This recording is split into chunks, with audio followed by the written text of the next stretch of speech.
Hello, good morning, students. Welcome to this session.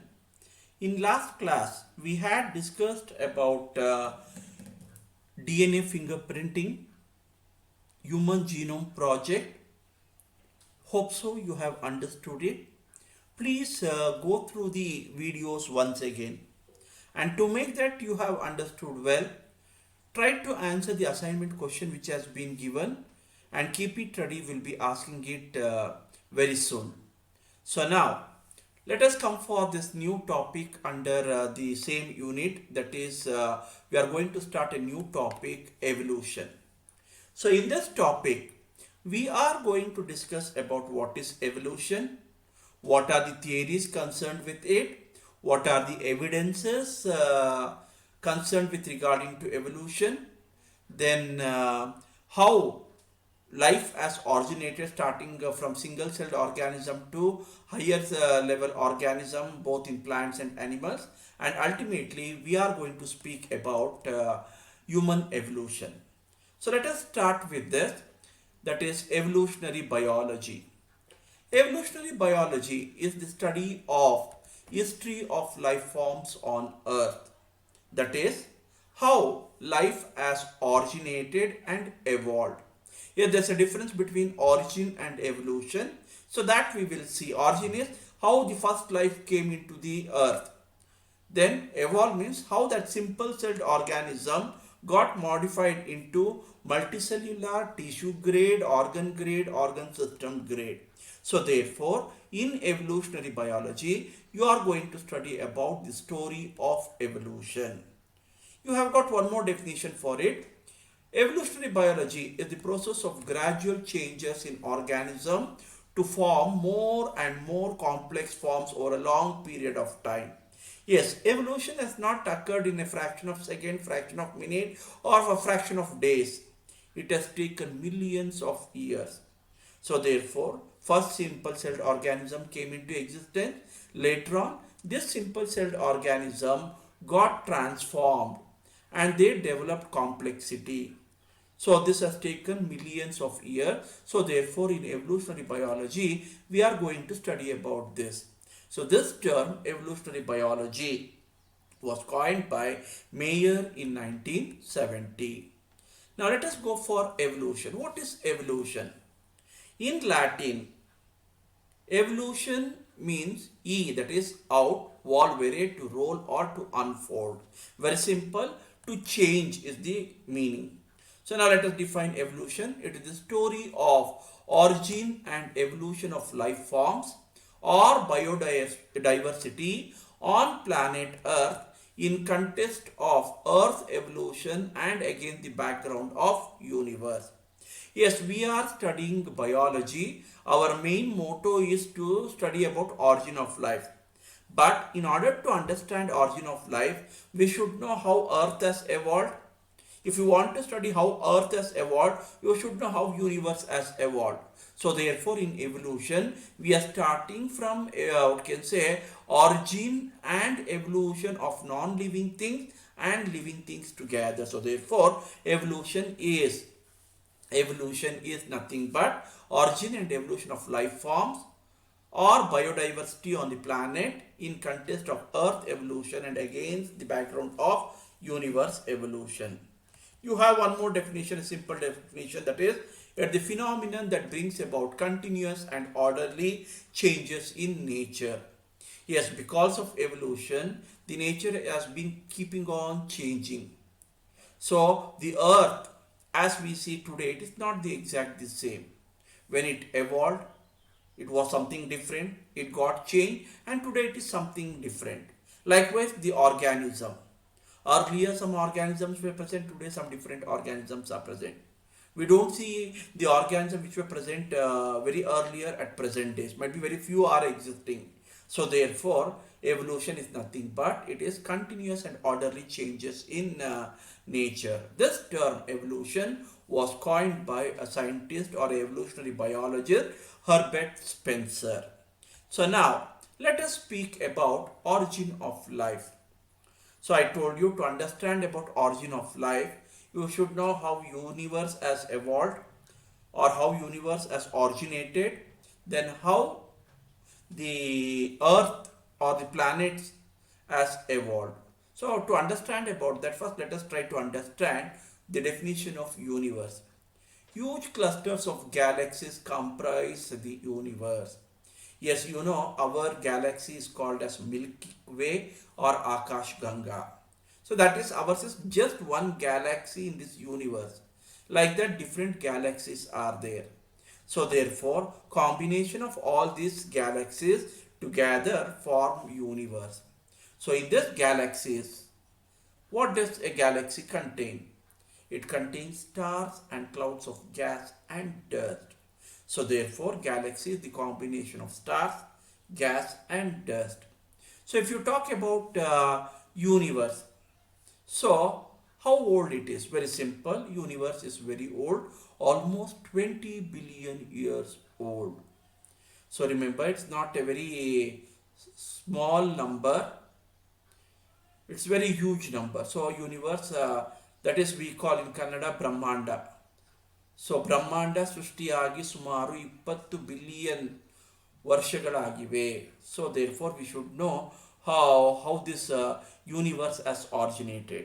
So when we speak about origin of universe, there are different theories which has been put forward.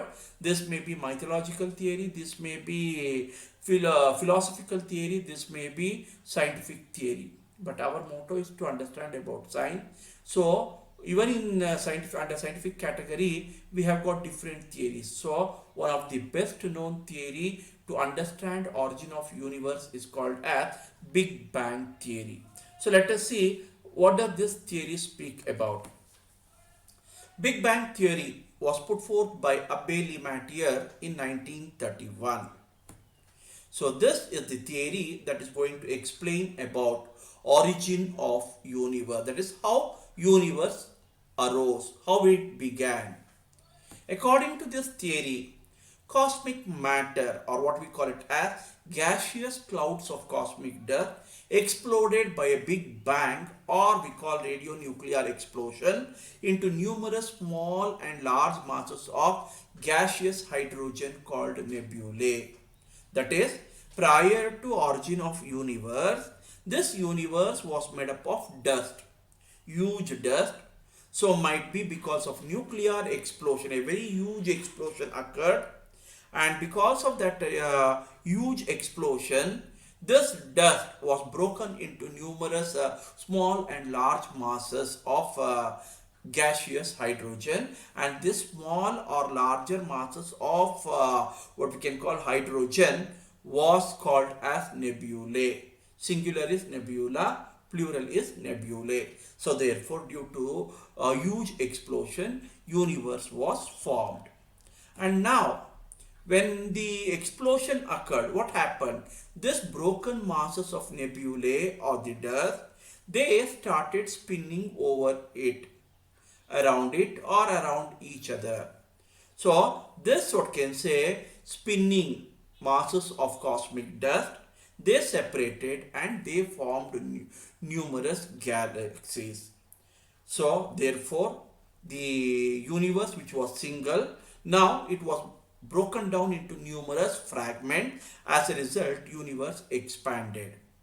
So when this nuclear explosion occurred, gradually temperature came down, the gases condensed under gravitation and formed galaxies of the present day universe. So today whatever galaxies we see, this is mainly because of nuclear explosion. So now in this what can say universe, the solar system of the Milky Way galaxy, Earth was supposed to have been formed about 4.5 billion years ago. So that is how Earth was formed. Again, and in solar system, you have star, that is sun, major star sun. So again in sun, what has happened? There was numerous radioactive explosions. So because of that, the material from this core of the sun was thrown outside. And this what can say thrown out dust, they develop aware of numerous sizes, and they started rotating around the sun. So this were the planets. So like this, all the nine planets of solar system were formed, and one such planet was Earth, and it was believed that Earth was formed about 4.5 billion years ago or back. So this is with regarding to what we can call the Big Bang theory. So in simple terms, I can tell you children, our universe was formed due to radionuclear explosion. That is, single universe broke down into larger fragments called as galaxies, and in each galaxies numerous planets, stars were formed, and our earth was believed to be formed about 4.5 billion years ago. So now the question is, when the earth was formed, how was it? Was it the same earth what we live today? No, there was a different, conditions were different. So now let us try to understand what were the conditions of primitive earth. Yes, there was no atmosphere on early earth. Very simple. That is gaseous mass of oxygen, nitrogen. Those were not there because the temperature was very high. All the what we can call particles were present in subatomic level.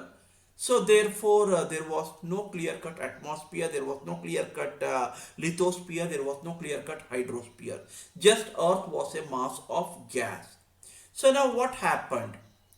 Basically, the temperature, as Earth started revolving around the sun, the temperature of the Earth declined. That is, it is believed that when the Earth was formed, the Earth's temperature was nearly about 8,500 degrees Celsius. Imagine today we cannot survive at 40 degree or 42 degree. But when the earth was formed, the temperature was very high, and because of this, I told you all the components of the earth were in subatomic level. So now, because the earth, the temperature gradually decreased, what happened? This particle started reducing, and they formed different layers. That is, all heavier metals they got down, and they settled at the earth level, and they formed lithosphere. Then water was not present at that time, so there was no hydrosphere. But the gaseous, which were light, they moved toward the upper part of the earth, and they started forming atmosphere.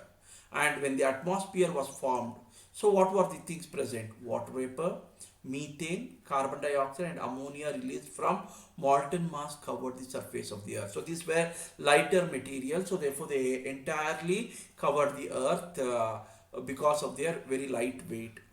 The next, what happened? The UV rays from the sun broke up water into hydrogen and oxygen, and lighter hydrogen escaped.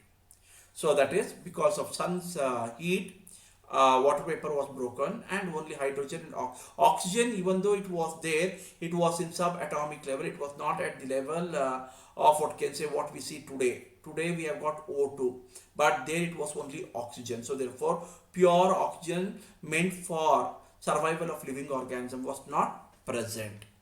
The next thing, oxygen combined with ammonia and methane to form carbon dioxide and others. That is, yes, the atom of oxygen combined with carbon to form carbon dioxide, hydrogen, oxygen, and carbon formed bicarbonate atoms. Likewise, carbon combined with hydrogen to form methane. Likewise, what we can call oxygen combined with nitrogen, potassium to form potassium nitrate. Like that, different components were formed. So therefore, oxygen combined with ammonia also to form different compounds. So therefore, this is how the reaction started. Further, ozone layer was formed. That is, three molecules of oxygen combined to form ozone. So that spread over, and as a result, ozone layer was formed. And the forming of ozone layer was boon to Earth because it prevented UV rays from entering into the Earth. So this further what happened made the Earth temperature to lessen down or to reduce. So because of the ozone layer formation, earth cooled, and as earth cooled, water vapor condensed, it formed clouds, and clouds dashed, and they started, they collided against each other, and there was heavy rain. So that was a torrential rain. The word torrential means large amount of rain occurred, and that filled the craters which was present on the earth lithosphere, and thus it formed water bodies, rivers, lakes, seas, and oceans were formed. And life appeared 500 million years after the formation of earth, is that almost 4 billion years back. So therefore first earth was formed. Earth was very hot, it started cooling down, ozone layer was formed. Once ozone layer formed, the temperature still went on reducing. This led for formation of clouds. Once clouds formed, clouds collided, it gave rise to rain. Because of the formation for torrential rains, huge water bodies were formed, that is rivers, lakes, oceans were formed. And later on in oceans, what happened after almost near 4 billion years back, the first life originated. So this was the condition of the primitive earth. So therefore there was no atmosphere, there was no lithosphere, there was no hydrosphere when the earth was formed. Later on all these things were formed. So this is with regarding to the formation of universe and the condition of the earth when it was formed. So in the next session we are going to discuss about theories of origin of life. Until then, goodbye.